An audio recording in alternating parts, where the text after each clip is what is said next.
I'll be busy taking care of the baby soon. I won't be able to come home for a while, so don't miss me too much, okay? My husband's words cut through me as he packed his things. I stood there, numb, watching him. He seemed unaffected by my feelings, casually laughing and humming as he asked about our son's baby bottle.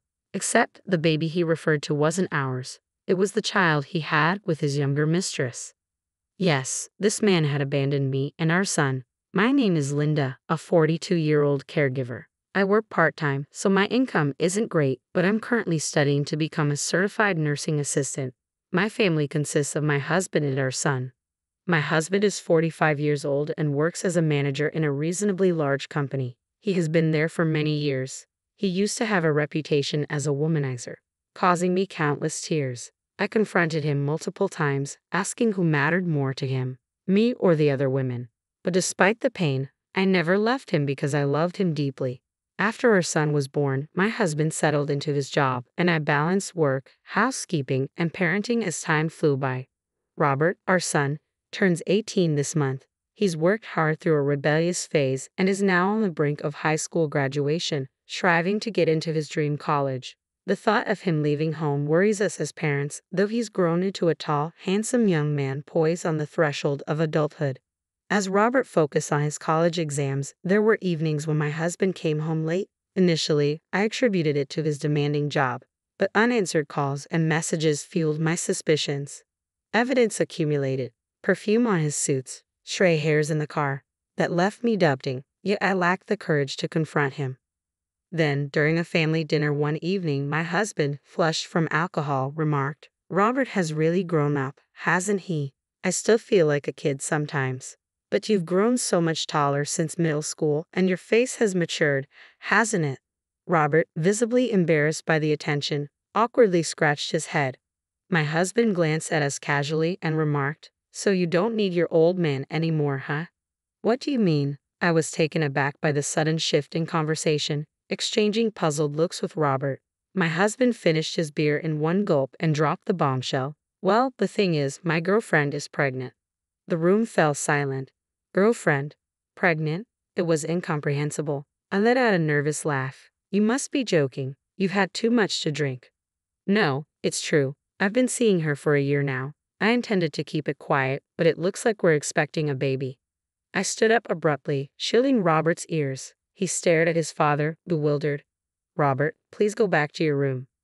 "What? This might be the last time we're all together." I haven't had much chance to talk to Robert lately. Let him stay a bit longer, my husband said casually. "How can you say that? I don't understand how you think it's appropriate for our son to hear this."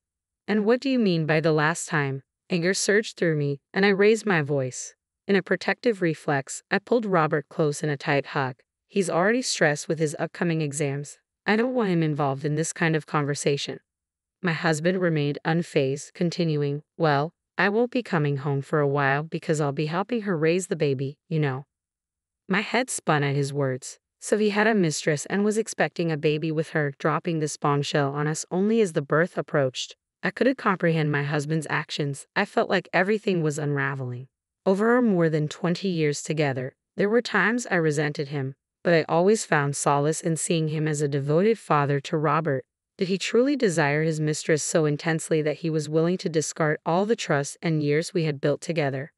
"Well, that's how it is. I'm going to her place this weekend, so I'd better start getting ready," he announced, beginning to pack his things into a backpack. I stood there, feeling like a hole had been torn in my heart.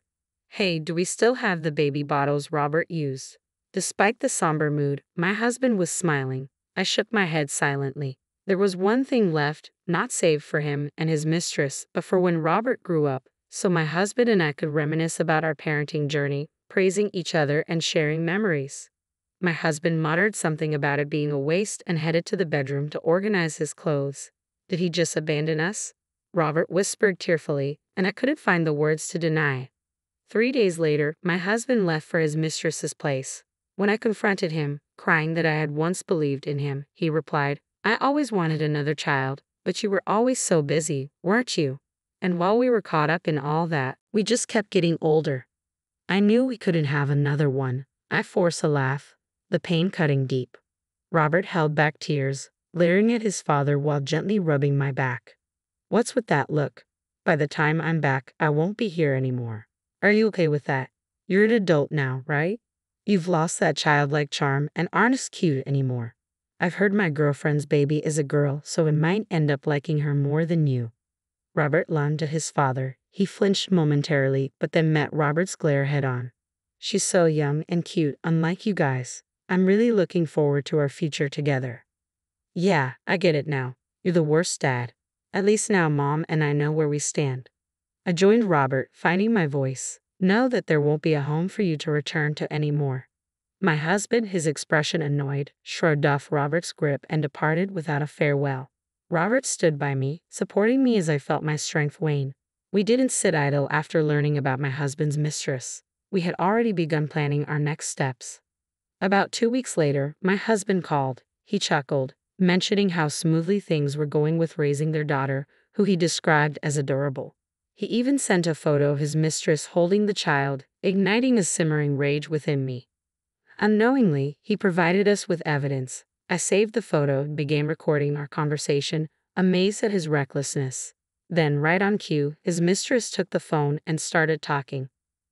Are you the wife? I'm sorry I've taken your husband all for myself, but we have a child together now, so it can't be helped, right? Well, yes, raising a child can be tough. I'm glad you understand. When your husband first mentioned you, I thought you were just a weak person who couldn't do anything but cry. But that's clearly not who you are. So that's what he had been saying about me to his mistress. Half a year ago, those words would have cut deeply, but now they left me numb.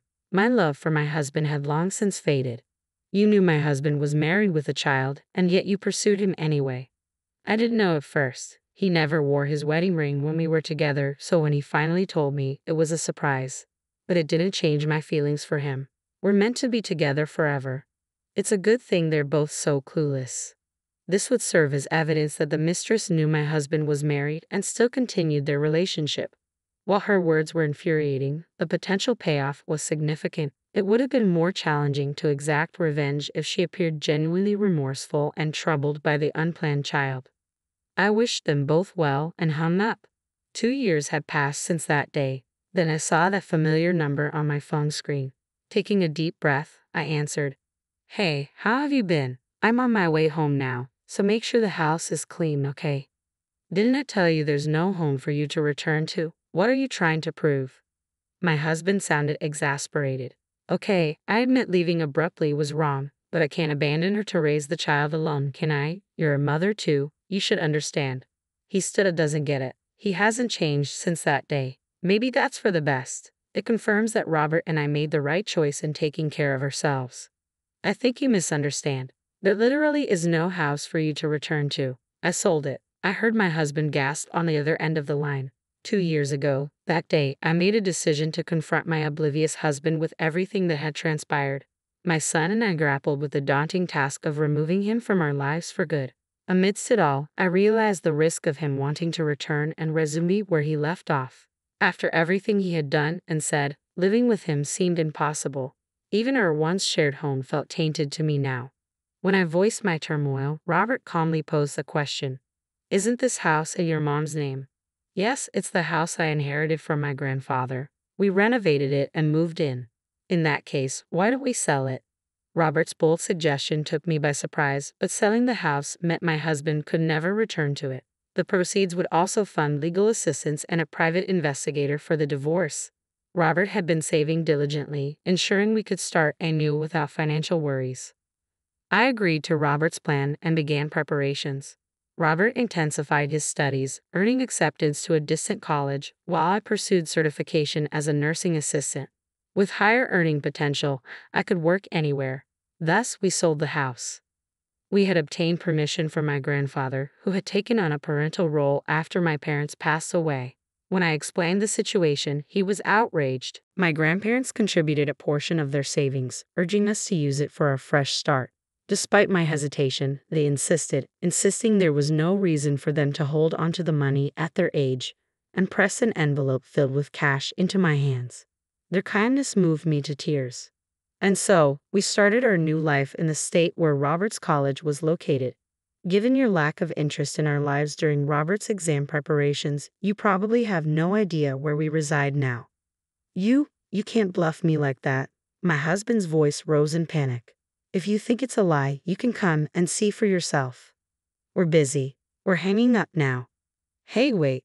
At that moment, Robert, who had been quietly observing, took the phone from me. Dad, remember what you said? That we don't need you anymore. We agree. We don't need a father who abandons us for his mistress. With a steely tone, Robert's words brought my husband to tears. Please wait. I know I messed up, but don't abandon me. Taking the phone back from Robert, I prepared to deliver the final blow. You may not agree to a divorce, but we're moving forward with the preparations regardless. And did you know that alimony payments for fathering the child during our marriage can be nearly double the standard amount? You better start preparing for that. Without waiting for his response, I ended the call. Immediately, my husband tried calling back, but I declined. I refused any further stress. From now on, he would bear the financial burden of raising a child with his mistress and paying me alimony. My husband lacked real skills to support himself, and I had always cleaned up after him. He left dirty dishes and scattered laundry, rarely helping with household chores and only occasionally taking out the trash, boasting when he did. I couldn't envision him and his young lover enduring for long. After speaking my mind, a sense of relief washes over me and I take a deep breath. Robert looks concerned. I'm okay. I said what needed to be said, and I feel much better now. Let's go out and have something you enjoy today, I say, mustering a smile despite my weariness. He still appears worried but tries to appear cheerful for my sake. I find my sons debating between steak, sushi, or pizza utterly endearing. We face challenges, but let's create more happy memories together. This new place may be unfamiliar, but Robert and I will manage just fine. I need to help him become more independent. When we moved in together, he mentioned how glad he was to still enjoy my home-cooked meals since he's not great at cooking. But moving forward, whether he has friends over or even a girlfriend, I'll need to make space for them too. Robert is such a caring child, always concerned about me. I worry his girlfriend might eventually find it overwhelming. Teaching him to cook will be essential for his independence, adding to my already busy schedule. With my husband gone, I no longer feel lonely. Thinking about our future, I laugh, feeling refreshed. Knowing he's completely out of my life allows me to live with a clear conscience for the rest of my days.